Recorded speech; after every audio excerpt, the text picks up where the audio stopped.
it's Kendra again, and here at Happenstance Place, life is homemade, including most of the food that we eat. Every Monday, Wednesday, and Friday evening in the month of February, we'll be posting a Feed Your Face February video so you can learn how to feed your face the way that we do. One of the meals that actually led to this series happening was our Thanksgiving feast, where Steve made his family famous Grandma JELLO. So he is going to show you that recipe. If you'd like to see more recipes like this and just a peek into our daily life, go on ahead and subscribe down below where you can see our daily vlogs, my occasional crafty content, and again, in February, Feed Your Face every Monday, Wednesday, and Friday. I'm going to be making some Grandma JELLO, aptly named after Grandma, who used to make this JELLO for most of our family functions. To start, you need to get 2 cups of water boiling on the stove. So here's my 2 cups of water going in. The other things that go into Grandma JELLO are 10 ounces of frozen raspberries, 10 ounces of frozen strawberries, 2 bananas, and a small can of crushed pineapple. You put this all into 3 3-ounce boxes of JELLO, or your favorite non-name brand gelatin, as we like to use. You can also use 2 of the bigger boxes. I forget what size they actually are. I assume they're about 5 ounces. While the water is heating up, I like to slice the strawberries. This is a very forgiving recipe, so you just kind of make it with what you come up with. A lot of the frozen berries at the store are sold in 12-ounce packages. If that's what we get, we just use 12 ounces in that recipe. We bought the big bag, so I only put it up to a little over 10 ounces when I measured it out. And the raspberries we didn't buy at the store, we hand-picked them off our bushes outside. So they are also measured out to 10 ounces this particular time.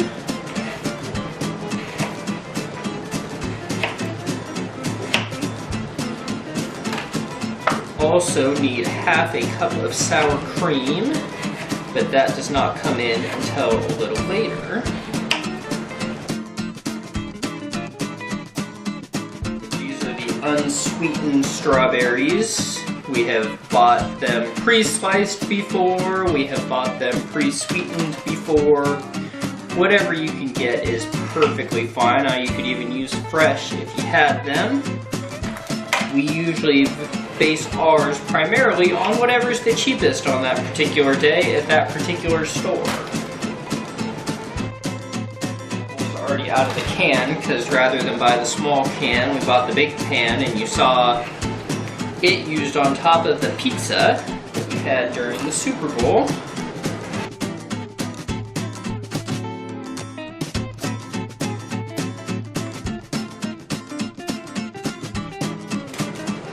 I'm raising the water here. The tension can be cut with a knife. If you were here, you can see how closely we're testing. The bubbles are coming up, and I've got 5 strawberries left. Watch the pot so it wouldn't boil, but I need to watch what I'm doing because I'm cutting, and thus it's gaining on me. Not all the way boiling yet, so I kind of am claiming victory. Most JELLO, I believe, claims you're supposed to pour it into the bowl and then pour the water over it. Whether that's what the instructions say or not, that is how it needs to work for this one. 3 JELLOs in the bowl.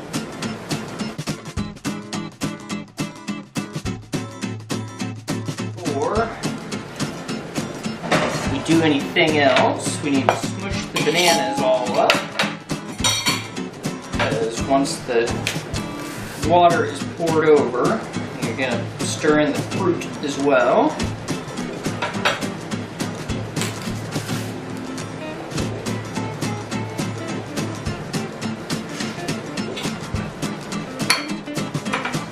Take a fork and smush them up as good as you can. You kind of want it to look like baby food bananas.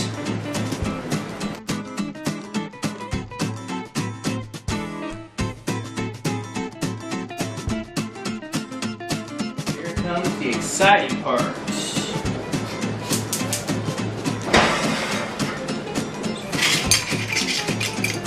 Pour the water over the Jell-O. I like to stir it as I'm going.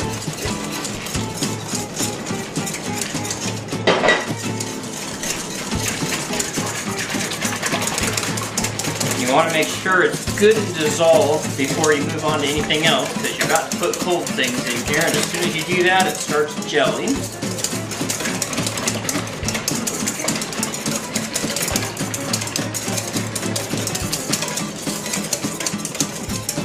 Okay, then you pour in the fruit.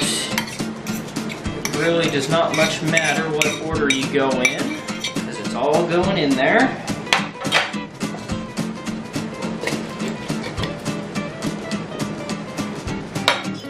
Like to stir once or twice as I'm going in rather than dump it all in. Have to stir it all together at once. This makes it a little easier.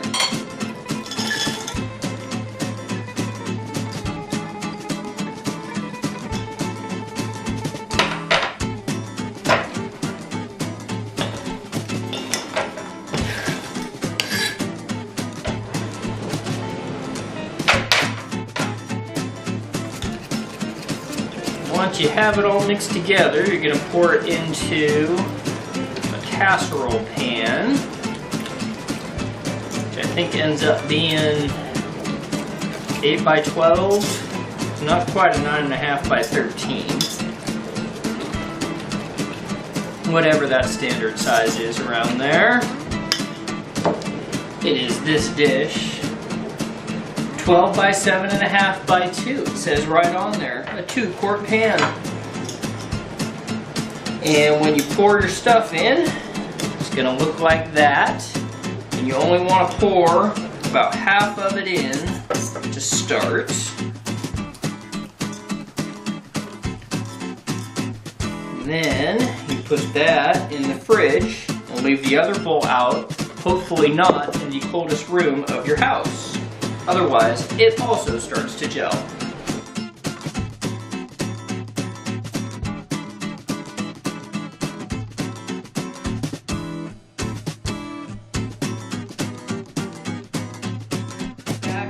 Put it out of the fridge. You just want to make sure that it's gelled to the touch.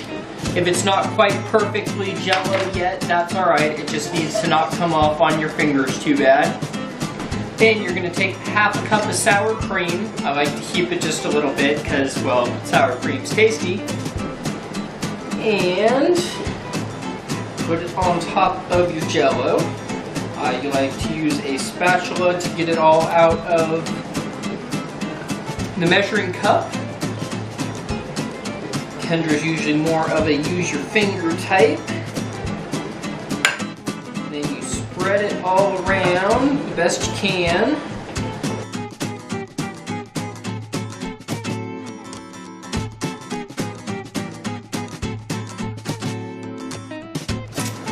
Then you grab the Jell-O that you left behind earlier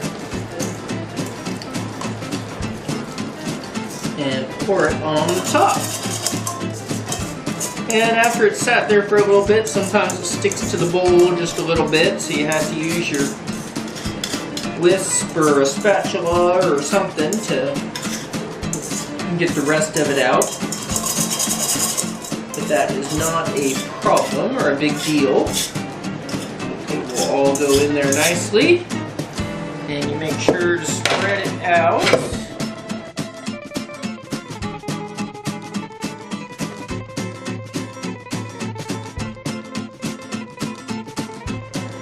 It looks like that.